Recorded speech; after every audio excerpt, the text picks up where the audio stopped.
ಧನ್ಯವಾದ ಹೇಳ್ತೀನಿ ಸರ್. ಕಾರಣ you fought through it and you are standing by us now. So I say emergency ಬಂದು 1975ದಲ್ಲಿ ಶುರು ಮಾಡಿಲ್ಲ sir. It is not that 25th June ರಾತ್ರಿ 2 o'clock, 12 o'clock, 2 o'clock they decided. Between the nights of 25th June and 26th June 1975, emergency was imposed in our country. So Indira Gandhi, if you look at her history, anybody has or history or the enthusiast agi around Indira Gandhi our life, if you had the opportunity to read, we all know when Indira Gandhi became the Congress party president in 1959, when Jawaharlal Nehru ಅವರು ನಮ್ಮ prime minister ಆಗಿರುವಾಗ, her first trip to Kerala in April 1959. Kerala ಹೋಗಿ ನೋಡಿಕೊಂಡು ಬರ್ತಾರೆ. The world's first public elected government, communist government was in Kerala. EMS Namboodiripad ಅವರು ಒಂದು ಸರ್ಕಾರ ಅಲ್ಲಿ ಇತ್ತು. 1957 ದೇ ಕೇಮ್ ಟು ಪವರ್. ಯಾವಾಗ ಇಂದಿರಾ ಗಾಂಧಿ ಅವರು ನೋಡಿದರು, she was very clear this government has to be dismissed. So Delhi ಬಂದ ಮೇಲೆ she was insisting Pandit Jawaharlal Nehru as a Congress party president, ಅವರು ಪಂಚಾಯತ್ ಅಧ್ಯಕ್ಷರಲ್ಲ, MLA ಅಲ್ಲ, MLC ಇಲ್ಲ, MP ಅಲ್ಲ, not public representative under any category. She was requesting, insisting, pleading with Pandit Jawaharlal Nehru, communist government now dismiss ಮಾಡಬೇಕು, ಕೇರಳದಲ್ಲಿ ಅವರು ಇರಬಾರದು. So 1959 Article 356 was used by Pandit Jawaharlal Nehruji's Congress government. The communist government was dismissed in Kerala simply because Congress party ಅಧ್ಯಕ್ಷರು ಇಂದಿರಾ ಗಾಂಧಿ ಅವರಿಗೂ dismiss ಮಾಡಬೇಕು ಅವರ ತಂದೆ ಅವರು ಹೇಳಿದರು. ಈ ಸ್ಟ್ರೀಕ್ ಆವಾಗ ಶುರುವಾಯಿತು. It started there. We can dismiss any government any point of time. State ನಲ್ಲಿ ಯಾರು ಕೆಲಸ ಮಾಡಿದನ್ನ ಕೂಡ ಡೆಲ್ಲಿದಲ್ಲಿ ಇರುವ ಲೀಡರ್ಸ್ಗೂ, ಸ್ಪೆಷಲಿ ಕಾಂಗ್ರೆಸ್ ಪಾರ್ಟಿಗೂ ಅವರು ಕೈ ಕಟ್ಟಿ ಸೇವೆ ಮಾಡಬೇಕು. ಈ ಪರಿಸ್ಥಿತಿಯಲ್ಲಿ Indira Gandhi was pulled in to politics. 59 ಆದ ಮೇಲೆ if look at first few decisions as prime minister, 1966 ಅವರು ಪ್ರೈಮ್ ಮಿನಿಸ್ಟರ್ ಆಗಿ ಇಂದಿರಾ ಗಾಂಧಿ ಅವರು ಬಂದಿದ್ದರು. We all know the previous history. Nehru ಅವ್ರ ಬಗ್ಗೆ ನಮಗೆ ಗೊತ್ತಿರ್ತದೆ. ಸಮಯ ಅಷ್ಟೆಲ್ಲ ನಮ್ಮ ಕಂಪ್ಲೀಟ್ ಅನಲೈಸ್ ಮಾಡಲಿಕ್ಕೆ ಕಾಂಗ್ರೆಸ್ ಮೈಂಡ್ ಸೆಟ್. 66 ಇಂದಿರಾ ಗಾಂಧಿ ಪ್ರಧಾನಮಂತ್ರಿ ಆದ ತಕ್ಷಣ ಅವ್ರು ಮಾಡಿದ first decision, one of the first decision, June 6, 1966, 6/6/66ನಲ್ಲಿ rupee devaluation 37.5%, rupee arbitrarily devalue ಮಾಡಿದ್ದಾರೆ. ತಮ್ಮಲ್ಲಿ ಸೇವಿಂಗ್ಸ್ ಇರ್ಬೋದು, ಬ್ಯಾಂಕ್ನಲ್ಲಿ ಇರ್ಬೋದು, ತಾವು ಎಕ್ಸ್ಪೋರ್ಟ್ ಇಂಪೋರ್ಟ್ ಬಿಸ್ನೆಸ್ ಮಾಡ್ಬೋದು, ತಾವು ಏನೋ ಒಂದು ಮಾಡಿರ್ಬೋದು, ಅಲ್ಲದ ಮನೆಯಲ್ಲಿ ಬ್ಯಾಂಕ್ನಲ್ಲಿ ಇರದೆ ಸುಮ್ಮನೆ ತಾವು ದುಡ್ಡು ಹಾಕಿರ್ಬೋದು. She devalued by 37.5%. 1966, no question, ಡೆಮಾಕ್ರಸಿದಲ್ಲಿ ನೋ ಆರ್ಗ್ಯುಮೆಂಟ್, ನೋ ಡಿಸ್ಕಷನ್, ಯಾರೂ ಕೂಡ ಒಂದು ಕ್ಯಾಬಿನೆಟ್ನಲ್ಲಿ ಚರ್ಚೆ ಮಾಡಿ 1 year later 1967 ಆ ಟೈಮ್ನಲ್ಲಿ deputy prime minister Morarji Desai ಅವರು ಪಾರ್ಲಿಮೆಂಟ್ನಲ್ಲಿ ಹೇಳ್ತಾರೆ, it is one of the most stupidest decision taken. ಅದರಲ್ಲಿ ಎಕನಾಮಿಕ್ ಯಾವುದೇ ಒಂದು ಪ್ರಯೋಜನ ಇಲ್ಲ. So we are tracing back Indira Gandhi ಅವರ life has style of function. ಅದೆಲ್ಲ ಆದಮೇಲೆ 1969, so overnight she decided 14 private bank should be nationalised. ಕಾರಣ ಏನು ಹೇಳಿದರು, ಗೌರ್ಮೆಂಟ್ ಬ್ಯಾಂಕ್ ಇರುವಾಗ ಮಾತ್ರ ಯಾರೆಲ್ಲ ಬಡವರಿದ್ದಾರೆ ಅವ್ರಿಗೆ ಲೋನ್ ಕೊಡ್ತಾರೆ, ಪ್ರೈವೇಟ್ ಬ್ಯಾಂಕ್ಸ್ ಲೋನ್ ಕೊಡಲ್ಲ. 14 ಬ್ಯಾಂಕ್ಸ್ ನ್ಯಾಷನಲೈಸ್ ಮಾಡಿದರು. ಸೊ ನಾವು ಅದು ಗ್ರೋತ್ ರೇಟ್ ನೋಡುವಾಗ ನಮಗೆ ಗೊತ್ತಾಗ್ತದೆ. 1967 India's growth rate was 7.83%, 1968 3.39%, 1969 6.54%, 1970 5%, 1971 1.64%, 1972 -0.5%, 1973 3%, 1974 1.19%. So whatever experiment Indira Gandhi did arbitrarily on her own, 66, 67, 68, 69, ಅದೆಲ್ಲ ಕೂಡ ನಮ್ಮ ದೇಶದಲ್ಲಿ ಗ್ರೋತ್ ರೇಟ್ ನೋಡಬಹುದು. Minus growth rate we had in 1972, single digit growth rate in 1974, 1971 single digit growth rate. So this was leading to emergency. ಇದೆಲ್ಲ ಕೂಡ ಎಮರ್ಜೆನ್ಸಿಗೆ ಹೋಗ್ತಾ ಇತ್ತು. ಎಮರ್ಜೆನ್ಸಿಗೆ ಅವರು ಸಾವಿರಾರು ಕಾರಣ ಕೊಟ್ಟಿದ್ದರು. ಒಂದು 352 article very rarely use in our country, ಯಾರು ಯೂಸೇ ಮಾಡಲ್ಲ. Internal rebellion, armed aggression, specially war like situation. ನಮ್ಮ ದೇಶದಲ್ಲಿ ವಾರ್ ಲೈಕ್ ಸಿಚುವೇಶನ್ ಇರುವಾಗ 352 ಯೂಸ್ ಮಾಡ್ತಾರೆ. ಗೌರ್ಮೆಂಟ್ ಡಿಸ್ಮಿಸ್ ಮಾಡಲಿಕ್ಕೆ 356. Then 352 was used just for declaring emergency. ಆ ಎಮರ್ಜೆನ್ಸಿ ಹೋಗುವಾಗ ನಮಗೆ ಗೊತ್ತಿರ್ತದೆ, everybody anticipated emergency is going to come. ಯಾಕೆಂದ್ರೆ 1975 ಜನವರಿದಲ್ಲಿ ಸಿಜಾಸ್ ಶಂಕರ್ ರಾಯ್, ವೆಸ್ಟ್ ಬೆಂಗಾಲ್ ದೊಡ್ಡ ಒಂದು Congress leader, he wrote a personal letter to Indira Gandhi that emergency ನಮ್ಮ ದೇಶದಲ್ಲಿ ಡಿಕ್ಲೇರ್ ಮಾಡುವ ಸಂದರ್ಭ ಇದು. So lot of communication was happening among them. ಅವರ ಮೈಂಡ್ ಸೆಟ್ಟೇ arbitrary, mind set was Delhi centric. ಡೆಲ್ಲಿದಲ್ಲಿ ಇರುವ ಒಂದು ಪಾರ್ಟಿ, ಡೆಲ್ಲಿದಲ್ಲಿ ಇರುವ ಒಂದು ರೋಡ್ನಲ್ಲಿ ಇರುವ ಒಂದು ಪಕ್ಷ, ಒಂದು ಕಾಂಗ್ರೆಸ್ ಪಾರ್ಟಿ, ಅವರು ಡಿಸೈಡ್ ಮಾಡಬೇಕು ನಮ್ಮ ದೇಶ ಯಾವ ಥರ ಇರಬೇಕು, ಯಾವ ಮನುಷ್ಯ ಒಪ್ಕೊಳ್ಳಲ್ಲ ನಾವು ಡಿಸ್ಮಿಸ್ ಮಾಡಿ ಮನೆ ಕಳಿಸಬೇಕು. This the mind set with which Congress was operating. 1972 ತಮಿಳುನಾಡಿನಲ್ಲಿ ಕಚ್ಚತೀವು ಐಲ್ಯಾಂಡ್ ಇತ್ತು, ಯಾರಲ್ಲಿ ಮಾತಾಡದೆ ಲಿಫ್ಟ್ ಮಾಡಿ ಶ್ರೀಲಂಕಾ ಕೊಟ್ಟಿದೆ. No discussion, no debate, nothing. It was just signed between the Sri Lankan president and madam Indira Gandhi. ಅದು ಒಂದು ಸೀಕ್ರೆಟ್ ಟಾಕ್ಸ್ನಲ್ಲಿ 1969ನಲ್ಲಿ ಡಿಸೈಡ್ ಮಾಡಿದರು, 1972ದಲ್ಲಿ ಪಬ್ಲಿಕ್ ಮಾಡಿದರು. ಸೊ ನಾವು ಇದರ ಭಾಳ ಕೇರ್ಫುಲ್ ಆಗಿ if you analyse the history, one of the worst forms of government was leading to 1975. 1975 Raebareli election ಸಾಹೇಬರಲ್ಲಿ ಹೇಳಿದರು. ರೇಬೆರಳಿ ಎಲೆಕ್ಷನ್ ಇಲ್ಲ ಜನ, ತುಂಬ ಜನ ಗೊತ್ತು, ಇಂದಿರಾ ಗಾಂಧಿ ಅಮ್ಮ ಡಿಸ್ಮಿಸ್ ಆಗಿದ್ದಾರೆ. ಅದರಲ್ಲಿ ಅಲಹಾಬಾದ್ ಕೋರ್ಟ್ನಲ್ಲಿ, ಹೈಕೋರ್ಟ್ನಲ್ಲಿ they said, oh this qualification of fair as an MP. Allahabad high court ಅವರು, ಇಲ್ಲ ದಿಸ್ ಎಲೆಕ್ಷನ್ ವಾಸ್ ಫ್ರಾಡುಲೆಂಟ್, ನಾವು ಡಿಸ್ಕ್ವಾಲಿಫೈ ಮಾಡ್ತೀವಿ, ನಮಗದು ಗೊತ್ತು. ಬಟ್ ಯಾಕೆ ಡಿಸ್ಕ್ವಾಲಿಫೈ ಮಾಡ್ತೀವಿ? Why was she disqualify? Indira Gandhi ಅವರು chief agent, the chief agent of Indira Gandhi in that election in 1975 ರೇಬರೇದಲ್ಲಿ, ಅವರು ಪ್ರೈಮ್ ಮಿನಿಸ್ಟರ್ ಆಗಿರುವಾಗ ಅವರು ಆಫೀಸರ್ ಆನ್ ಸ್ಪೆಷಲ್ ಡ್ಯೂಟಿ ಇರುವ ಒಂದು ಗೌರ್ಮೆಂಟ್ ಸರ್ವೆಂಟ್ ಯಶ್ಪಾಲ್ ಕಪೂರ್ ಅವರು ಚೀಫ್ ಏಜೆಂಟ್. ಇಲ್ಲಿ ಎಲೆಕ್ಷನ್ ತುಂಬ ಜನ ಇಲ್ಲಿ ದೊಡ್ಡವರು ಇದ್ದಾರೆ, ಮಲ್ಟಿಪಲ್ ಎಲೆಕ್ಷನ್ ವಿನ್ ಮಾಡುವ ನಮ್ಮ ದೊಡ್ಡವರೆಲ್ಲ ಇದ್ದಾರೆ. Complete government machinery was used, corrupt practices highest order. The chief agent for the candidate was the official in Prime Minister's office who was the OST to Indira Gandhi ji. ಇದರ ತುಂಬ ವಿಷಯ. Then it was went to court. 1975 elections ಅದು 12th June 1975 Raebareli ಹೇಳಿದರು. Allahabad high court gave that historic judgment. She had one option, appeal ಮಾಡಬಹುದಾಯಿತು, ಅಪೀಲ್ದಲ್ಲಿ ಹೋಗಿ stay ಮಾಡಬಹುದಾಯಿತು. So India had a ram rod straight judge, ಒಂದು ಒಳ್ಳೆ ಮನುಷ್ಯ, excellent, one of the finest, luckily for our country, one of the finest person was sitting in that bench in supreme court, justice Krishnaiah.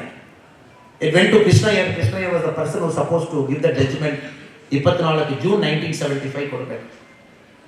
Krishnaiah also in this book writes how he was influenced by Indira Gandhiji's law minister. Judgment ಕೊಡಲಿಕ್ಕೆ ಮುಂಚೆ law minister calls Indira Gandhiji, ನೀವು ಒಂದು ಭೇಟಿ ಮಾಡಬೇಕು. ಕೃಷ್ಣಯ್ಯ ask, Y, ಯಾಕೆ ಭೇಟಿ ಮಾಡಬೇಕು? Why do you want to come to my ಚಾಂಬರ್? ಈ ಸರಿ ಇಲ್ಲ, ಒಂದು ಕೇಸ್ ಬಗ್ಗೆ ಮಾತಾಡಬೇಕು. Then ಕೃಷ್ಣಯ್ಯಜಿ put his phone down. ಈ ಸರಿ I am not going to meet anybody regarding this case. ನೀವು ಪ್ರೈಮ್ ಮಿನಿಸ್ಟರ್ ಇದನ್ನು ಹಾಕೊಂಡು ನಾವು ಮೀಟ್ ಮಾಡಲ್ಲ. So he gave a judgment 24 June 1975. He said, ಒಂದು ಇಂಟ್ರಿಯಂ ಸ್ಟೇ ಥರ ಕೊಡ್ತೀವಿ ನಾವು, ಮೀನಿಂಗ್ ಪಾರ್ಲಿಮೆಂಟ್ ಹೋಗ್ಬೋದು, ರಿಜಿಸ್ಟರ್ನಲ್ಲಿ ಸಿಗ್ನೇಚರ್ ಆಗ್ಬೋದು. You cannot have any privileges an MP. ಡಿಬೇಟ್ನಲ್ಲಿ ಪಾರ್ಟಿಸಿಪೇಟ್ ಮಾಡಲಿಕ್ಕಿಲ್ಲ. You cannot draw salary. So 24th June 1975, this was the trigger. Next day 25th June 1975, 49 years before, article 352 proclamation ಮಾಡಿ emergency declare. It happen in the midnight. ಅದು ಎಷ್ಟು preparation ಅವರು ಮಾಡಿಕೊಂಡಿದ್ದಾರನ್ನ, emergency declare ಮಾಡಿದ ದಿವಸ night 2 ಗಂಟೆ sensor ಬೋರ್ಡ್ನಲ್ಲಿರುವ ಎಲ್ಲರೂ ಕೂಡ ಒಂದೊಂದು major news paper officers Delhi ಹೋಗಿದ್ರು. They all went inside the newspaper offices. Power was cut down at 2 AM. ಯಾಕೆಂದ್ರೆ ನೆಕ್ಸ್ಟ್ ನ್ಯೂಸ್ ಪೇಪರ್ ಪ್ರಿಂಟ್ ಮಾಡಬಾರದು. ಇನ್ ಕೇಸ್ ಯಾರು ಪ್ರಿಂಟ್ ಮಾಡಿದಾರ ಕೂಡ ಪೇಪರ್ನಲ್ಲಿ ಏನು ಬರಬೇಕು, they want to give a positive spin. So 25th June 1975 ನಮ್ಮ ಪೇಪರ್ದಲ್ಲಿ ಜನ ಏನು ಓದ್ತಾರೆ, they want to control from that day morning at 2 AM. So ಇಷ್ಟವರು ಗಲಾಟ ಮಾಡಿ ಪೇಪರ್ ಎಲ್ಲ ಕಂಟ್ರೋಲ್ದಲ್ಲಿ ತಗೊಂಡು, ಮೀಡಿಯಾ ಕಂಟ್ರೋಲ್ದಲ್ಲಿ ತಗೊಂಡು, they did all kinds of things to make sure that emergency is accepted by the people of our country. ಇಂಡಿಯಾದಲ್ಲಿ corruption ತುಂಬ ಜಾಸ್ತಿ ಆಯಿತು, ಅದಕ್ಕೆ ಎಮರ್ಜೆನ್ಸಿ ಬೇಕಾಯಿತು. ಇಂಡಿಯಾದಲ್ಲಿ ಪಂಜಾಬ್ ನೋಡಿ, ನಾರ್ತ್ ಈಸ್ಟ್ ನೋಡಿ, ಅಲ್ಲಿ ನೋಡಿ, ಇಲ್ಲಿ ನೋಡಿ, ಅಲ್ಲೆಲ್ಲ ಜನ ಜಗಳ ಮಾಡ್ತಾ ಇದ್ದಾರೆ, ಅದಕ್ಕೆ ಎಮರ್ಜೆನ್ಸಿ ಬೇಕಾಯಿತು. ಇಂದಿರಾ ಗಾಂಧಿ ಅವರು ಒಂದೇ ರೀತಿಯಲ್ಲಿ ಬಡವರಿಗೆಲ್ಲ ಏನೇನು ಪ್ರಾಬ್ಲಮ್ ಇದೆ ಸರಿ ಮಾಡಲಿಕ್ಕೆ ಅವ್ರಿಗೆ ಅಧಿಕಾರ ಜಾಸ್ತಿ ಕೊಡಬೇಕಾಯಿತು, ಅದಕ್ಕೆ ಎಮರ್ಜೆನ್ಸಿ ಬೇಕಾಯಿತು. They want to put a positive spin. ಅದಕ್ಕೆ ನಮ್ಮಲ್ಲಿ ತುಂಬ ಜನ, ಇವತ್ತು ನಾವು ಕೆಲವು ಜನರಲ್ಲಿ ಮಾತಾಡುವಾಗ ಕೆಲವು ಜನ ಹೇಳ್ತಾರೆ, 2-3 ಜನ ನೂರಿನಲ್ಲಿ, ಓ ಎಮರ್ಜೆನ್ಸಿ ಪೀರಿಯಡ್ ಭಾಳ ಒಳ್ಳೆಯದು ತಪ್ಪ, ಬಸ್ಸೆಲ್ಲ ಟೈಮಿಗೆ ಬಂದಿತ್ತು, ನಮ್ಮ ಕಿವಿಗೆ ಬಂದಿರಬೇಕು, ಬಸ್ಸೆಲ್ಲ ಟೈಮಿಗೆ ಬಂದಿತ್ತು. ಆ ಟೈಮಲ್ಲಿ ಎಷ್ಟು ಬಸ್ ಇರಬೇಕು, ಎಷ್ಟು ಬಸ್ ಜನ ನೋಡಿರಬೇಕು. ಗೌರ್ಮೆಂಟ್ ಆಫೀಸ್ನಲ್ಲಿ ಆಫೀಸರ್ಸ್ ಎಲ್ಲ ಶಾರ್ಪ್ ಟೈಮಿಗೆ ಬಂದ್ಬಿಡ್ತಾರೆ. ಎಲ್ಲ ನಾವು ಸ್ಕೂಲ್ದಲ್ಲಿ ಕಾರಣ Congress ecosystem was manufacturing the story from 1975. Continues ಅವರೇ ಪವರ್ನಲ್ಲಿ ಇದ್ರು. 1980 Indira Gandhi came back, 84 again Congress was in power, 91, 96, 89 they gave a support to government, 2004, 2009. ಅದಾದ ಮೇಲೆ ಕೂಡ we have to understand the story of emergency was whitewashed by Congress historians, left historians, by the textbooks that was controlled by Congress party education ministers for a long time.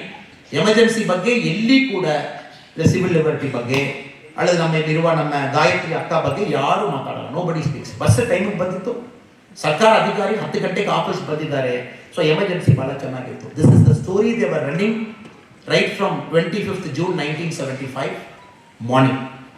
ಇದೆಲ್ಲ ಆದಮೇಲೆ if again look at emergency in totality, ಇವರು ಎಷ್ಟು damage ಮಾಡಿದ್ದಾರೆ ನಮ್ಮ constitution, ಎಷ್ಟು damage, the kind of damage they have done. First ನಾವು ಸಂಜಯ್ ಗಾಂಧಿಯಲ್ಲಿ ಶುರು ಮಾಡೋಣ. We have to start with their family. Indira Gandhi ಅಮ್ಮ ಅವ್ರ ಬಗ್ಗೆ ಮಾತಾಡಲಿಕ್ಕೆ ಮುಂಚೆ we have to look at their family as a totality. Sanjay Gandhi ಅವರು he was a super PM. ಅದು ಎಮರ್ಜೆನ್ಸಿದಲ್ಲಿ 21 months the prime minister's house was functioning as prime minister's office. People like Sanjay Gandhi, Devilal, ಯಾರೆಲ್ಲ ಆ ಟೈಮಲ್ಲಿ ಕಾಂಗ್ರೆಸ್ ಇದ್ರು, ಇವರೆಲ್ಲರೂ ಕೂಡ ಬನ್ಸಿಲಾಲ್ ಅವರು, ಇವರೆಲ್ಲರೂ ಕೂಡ ಡಿಸೈಡ್ ಮಾಡಿ they were running the whole show. ಇದರಲ್ಲಿ ಇನ್ನೊಂದು ವಿಷಯ ನಮಗೆ ಗೊತ್ತಿರ್ತದೆ, how Indira Gandhi damage the constitution. 1971 election but was advanced by 15 months. ಇವಾಗ ನಾವೆಲ್ಲರೂ ಕೂಡ ಹೇಳ್ತಾ ಇದ್ವಿ, ಮೋದಿ ಸಾಹೇಬರು ಹೇಳ್ತಾ ಇದ್ದಾರೆ, ಬಿಜೆಪಿಗಳೆಲ್ಲ ಹೇಳ್ತಾ ಇದ್ದೀವಿ, 1 country 1 election ನಮಗೆ ಬೇಕು, ಒಂದೇ ಸಮಯದಲ್ಲಿ ಎಲ್ಲ ಎಲೆಕ್ಷನ್ ಆಗಬೇಕು. ಯಾರೊಂದು ಎಲೆಕ್ಷನ್ ಫಸ್ಟ್ ಡಿಸ್ಟರ್ಬ್ ಮಾಡಿದ್ರು? Who disturbed that election? Parliament election first time it was disturb by Indira Gandhi in 1970. Election ಆಗಲಿಕ್ಕೆ 15 months ಮುಂಚೆ ಡಿಸಾಲ್ವ್ ಮಾಡಿ ಎಲೆಕ್ಷನ್ ಮಾಡಿದ್ದಾರೆ, parliament election. 1971 she came to power. ಆ ಎಲೆಕ್ಷನ್ ಸ್ಲೋಗನ್ ಗರೀಬಿ ಹಠಾವ್. ನಮ್ಮ ದೇಶದಲ್ಲಿ ಯಾರೆಲ್ಲ ಬಡವರಿದ್ದಾರೆ ಅವರೆಲ್ಲ ಸರಿ ಮಾಡಬೇಕು. ಅವ್ರು ಮಾಡಿದ ಫಸ್ಟ್ ಕೆಲಸ ಹರಿಯಾಣದಲ್ಲಿ ಜೂನ್ 1971 ಎಲೆಕ್ಷನ್ ಆದ ಮೇಲೆ ಸಂಜಯ್ ಗಾಂಧಿ ಅವರು ಒಂದು ಕಾರ್ ಫ್ಯಾಕ್ಟ್ರಿ ಶುರು ಮಾಡಬೇಕು. ಅದಕ್ಕೋಸ್ಕರ ಬನ್ಸಿಲಾಲ್ ಅವರು 297 acre ಫಾರ್ಮರ್ಸ್ ಅವರಲ್ಲಿ ತಗೊಂಡು 297 acres ಕೊಟ್ಟಿದ್ರು. ಇವತ್ತು ನಾವು ಯಾವಾಗ ಮಾರುತಿ ಸುಜುಕಿ ಏನು ಹೇಳ್ತೀವಿ ಆ ಕಂಪನಿ ಅದು. That was a private company between Sanjay Gandhi and Suzuki that point of time. 297 acre prime agriculture land ತಗೊಂಡು 1971ದಲ್ಲಿ they took it. Will be very surprise, ಆ ಕಂಪನಿ ಫಸ್ಟ್ ಮ್ಯಾನೇಜಿಂಗ್ ಡೈರೆಕ್ಟರ್ ಯಾರನ್ನ? Sanjay Gandhi was the first managing director. 1973 to 1975 he was the MD. ಈ collaboration ಅಲ್ಲಿ government ಎಷ್ಟು contract ಬೇಕೋ ಕೊಟ್ಟಿದ್ರು, foreign exchange regulation ಏನು ಬೇಕೋ ಸೆಪರೇಟ್ ಒಂದು ಆರ್ಡರ್ ಮಾಡಿ ಕೊಟ್ಟಿದ್ರು, ಅವ್ರಿಗೆ ಏನೇನು ಬೇಕೋ ಎಲ್ಲ ಸರ್ಕಾರ ಆವಾಗ ಮಾಡಿ ಕೊಟ್ಟಿದ್ರು. ಕಾರಣ ಸಂಜಯ್ ಗಾಂಧಿ ಅವ್ರ company. After Sanjay Gandhi's death, Government of India took over. That's a different story.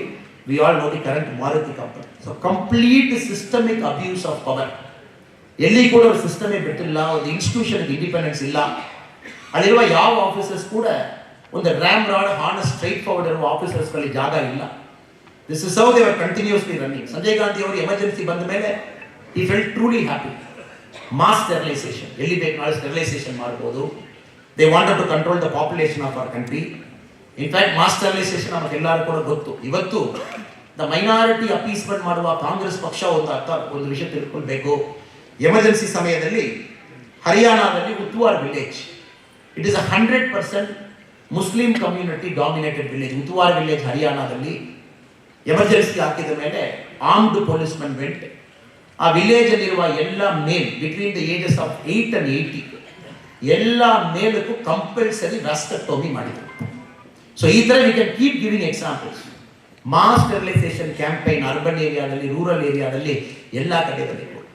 ಆಮೇಲೆ ಸ್ಲಮ್ ಕ್ಲಿಯರೆನ್ಸ್ ಡ್ರೈವ್, ಸ್ಲಮ್ ಎಲ್ಲಿ ಇರಬಾರ್ದು ಅಂತ ಹೇಳ್ಬಿಟ್ಟು ಡೆಲ್ಲಿದಲ್ಲಿ ಎಲ್ಲಿ ಬೇಕೋ ಸ್ಲಮ್ ಎಲ್ಲಿ ಎಲ್ಲ ಇದೆ ನಾವೆಲ್ಲ ರಿಮೂವ್ ಮಾಡ್ತೀವಿ ಆ ಥರ ಶುರು ಮಾಡಿ ಸ್ಲಮ್ ಕ್ಲಿಯರೆನ್ಸ್ ಡ್ರೈವ್ ಮಾಡಿದರು. ಆಮೇಲೆ ಅವರು ಬಂದು ಮಾಸ್ ಸ್ಟೆರಿಲೈಸೇಷನ್ ಕ್ಯಾಂಪೈನ್ ಇದೆಲ್ಲ ಕೂಡ ಮಾಡಿದರು.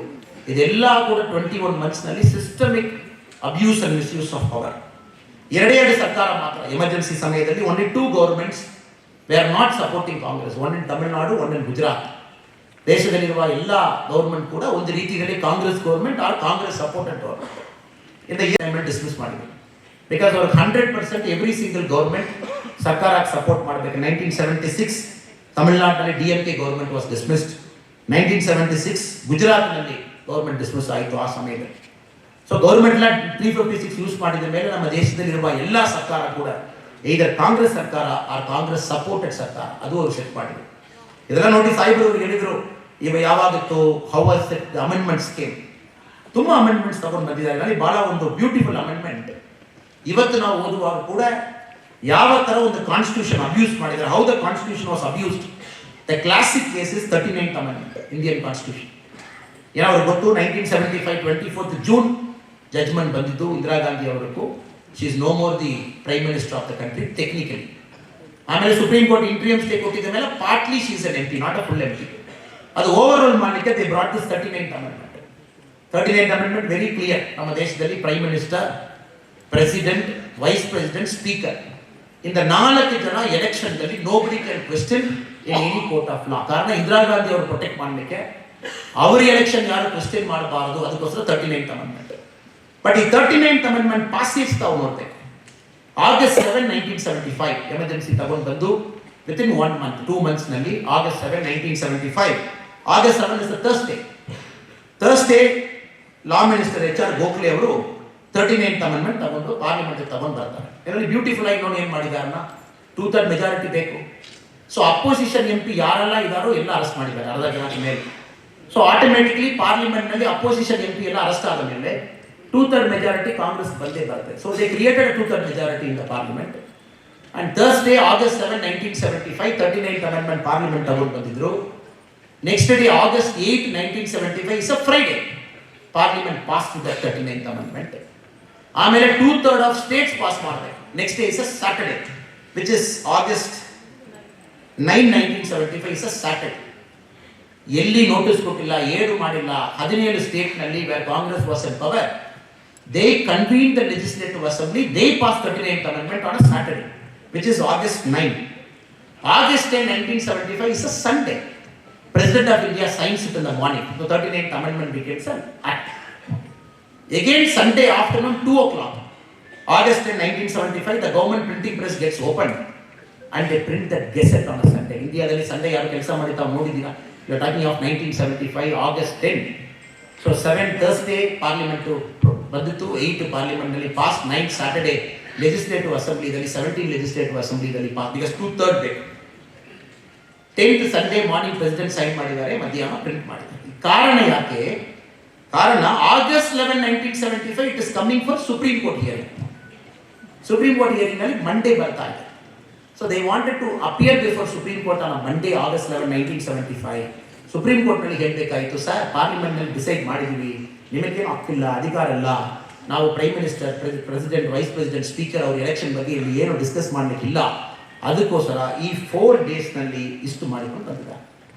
ಸೊ ಇವಾಗ ಈ ಪಕ್ಷದಲ್ಲಿರುವ ನಾಯಕರು ನಮ್ಮ ಕಾನ್ಸ್ಟಿಟ್ಯೂಷನ್ ಔಟ್ಸೈಡ್ ನಿಂತ್ಕೊಂಡು ಒಂದು ಕಾನ್ಸ್ಟಿಟ್ಯೂಷನ್ ಬುಕ್ ತಗೊಂಡು ಬಂದು ನಾವು ಕಾನ್ಸ್ಟಿಟ್ಯೂಷನ್ ಪ್ರಿಸರ್ವ್ ಮಾಡ್ತೀವಿ, ಪ್ರೊಟೆಕ್ಟ್ ಮಾಡ್ತೀವಿ ಅಂತ ನೋಡ್ತಿದ್ದಾರೆ. So you have to understand the history. Not only the amendment happen, it's brazenly ಏನೋ constitution is a piece of paper, ನಾವು ಏನು ಬೇಕು ನಾವು ಮಾಡ್ತೀವಿ, ಯಾವಾಗ ಬೇಕು ನಾವು ಮಾಡ್ತೀವಿ, ದೇ ಡಿಡ್ ಲೈಕ್ ದ್ಯಾಟ್. ಆಮೇಲೆ ತುಂಬ ತಪ್ಪು ಮಾಡಿದ್ದಾರೆ. The term of the parliament was extended by 1 year. First time the parliament went to 6 years. Normally 5 years ನಾವು ಎಲೆಕ್ಟ್ ಮಾಡ್ತೀವಿ, ಅದು 6 years ತಗೊಂಡು ಹೋಗಿದ್ದಾರೆ. ಈ ಕನ್ಫ್ಯೂಷನ್ ಅಲ್ಲಿ RBI ಗವರ್ನರ್ ಅಪಾಯಿಂಟ್ ಮಾಡಬೇಕು. RBI governor is very important post. Emergency ಸಮಯದಲ್ಲಿ RBI governor appoint ಮಾಡಿದ್ದಾರೆ. ಅದು ಇನ್ನೊಂದು ದೊಡ್ಡ comedy. If you read the story, August 1975 Sanjay Gandhi wanted KR Puri as RBI governor. ಆ ಟೈಮಲ್ಲಿ ಫಿನಾನ್ಸ್ ಮಿನಿಸ್ಟರ್ ಸುಬ್ರಹ್ಮಣ್ಯಂ ಅವರು ಇವ್ರಿಗೆ ಬ್ಯಾಂಕಿಂಗ್ ಗೊತ್ತಿಲ್ಲ, ಏನು ಗೊತ್ತಿಲ್ಲ, ಇವರು ಗವರ್ನರ್ ಏನಪ್ಪ ಮಾಡೋದು. They overruled, they brought this KR Puri as RBI governor in the middle of emergency. ಯಾಕೆ? ಆ ಎಮರ್ಜೆನ್ಸಿದಲ್ಲಿ ಗವರ್ನರ್ ಮಾಡಿದ ಫಸ್ಟ್ ಕೆಲಸ ಬ್ಯಾಂಕ್ನಲ್ಲಿ ಇರುವ ಕ್ರೆಡಿಟ್ ಲಿಮಿಟ್ ರೈಸ್ ಮಾಡಿದ್ದಾರೆ. ಸೊ ಇದರಲ್ಲಿ first company which got favouritism was Sanjay Gandhi's company in collaboration with Suzuki. ಆ ಕಂಪನಿಯಲ್ಲಿ bank credit limit ceiling raise ಮಾಡಲಿಕ್ಕೋಸ್ಕರ his right hand man was brought as RBI governor. His first signature was to raise the bank credit. ಇದೆಲ್ಲ ಕೂಡ ನಾವು ನೋಡುವಾಗ ನಾವು systematically ಒಂದೊಂದು institution ಕೂಡ ಕೊಲಾಪ್ಸ್ ಮಾಡಿ ಸಿಸ್ಟಮ್ಯಾಟಿಕ್ಲಿ RBI ಅವರು ಬಿಟ್ಟಿಲ್ಲ, ಏನು ಬಿಟ್ಟಿಲ್ಲ, ಸುಪ್ರೀಂ ಕೋರ್ಟ್ ಬಿಟ್ಟಿಲ್ಲ. You know the story of supreme court. ಇವಾಗ ನಮ್ಮ ಅಮ್ಮ ಅವರೆಲ್ಲ ಜೈಲಿಗೆ ಹೋಗಿರೋದು. ಬೆಳಗ್ಗೆ ನಮ್ಮ ತಮಿಳುನಾಡು ಆಫೀಸ್ನಲ್ಲಿ 34 ಜನ, they were telling the story. ಮೀಸಾದ 9 high court, 9 high-courts of our country gave an order. The presidential proclamation can be challenged. 1975 president ಏನು ಸಿಗ್ನೇಚರ್ ಹಾಕಿ ಆರ್ಟಿಕಲ್ 352 ಮಾಡಿದ್ರು, ಆ ಪ್ರಕಾರ ನಾವೆಲ್ಲ ಅರೆಸ್ಟ್ ಮಾಡಿ ಒಳಗೆ ಹಾಕಿದ್ದಾರೆ, ನೀವು ಚಾಲೆಂಜ್ ಮಾಡಬಹುದು. ಹೆಬಿಯಸ್ ಕಾರ್ಪಸ್ ಅವರು ಮಕ್ಕಳೆಲ್ಲ ಹೆಬಿಯಸ್ ಕಾರ್ಪಸ್ ಹಾಕಿದ್ದಾರೆ, ವಿಚ್ ಮೀನ್ಸ್ ಅವರು ಜೈಲಲ್ಲಿ ಡಿಟೆನ್ಷನ್ ಅಲ್ಲಿ ಇದ್ದಾರೆ. It can be challenge to Very positive order was given by 9 High Court judges, different High Courts. The government of India went on appeal to Supreme Court. 1976 ನಲ್ಲಿ supreme court ನಲ್ಲಿ the famous ADM Jabalpur case. First time supreme court painted itself black. ಒಂದು ದೇಶದಲ್ಲಿ ಒಂದು court ಯಾವಾಗಲೂ ಕೂಡ ಸರ್ಕಾರಕ್ಕೆ ಮೇಲೆ ಇರಬೇಕು, ಬಹಳ ಒಂದು ಗಂಭೀರವಾಗಿರಬೇಕು. 1976, if you analyze India's judgments in Supreme Court, if you take the 10 worst judgments of Supreme Court, this ADM Jabalpur judgment will be the worst among the 10. ಅದರಲ್ಲಿ ಇರುವ ಬೆಂಚ್ ಒಂದು ಜಡ್ಜ್ಮೆಂಟ್ ಕೊಟ್ಟಿದ್ದಾರೆ. ಎಮರ್ಜೆನ್ಸಿ ಸಮಯದಲ್ಲಿ ಲೈಫ್ ಲಿಬರ್ಟಿ ಏನು order ಮಾಡಿದ್ದಾರೆ ಯಾರು ಕೂಡ question ಮಾಡಲಿಕ್ಕಿಲ್ಲ ಅನ್ನೋ they have given a judgment. I want to read the operating portion. அந்த ಆಪರೇಟಿಂಗ್ ಪೋರ್ಷನ್ ಮಾತ್ರ ತಮಗೆ ಓದಬೇಕು ನನಗೊಂದು ಆಸೆ ಇದೆ. ಆಪರೇಟಿಂಗ್ ಜಡ್ಜ್ಮೆಂಟ್ அந்த ಪೋರ್ಷನ್ ನಾವು ನೋಡುವಾಗ ಗೊತ್ತಾಗ್ತದೆ. This was the concurrence of the judges.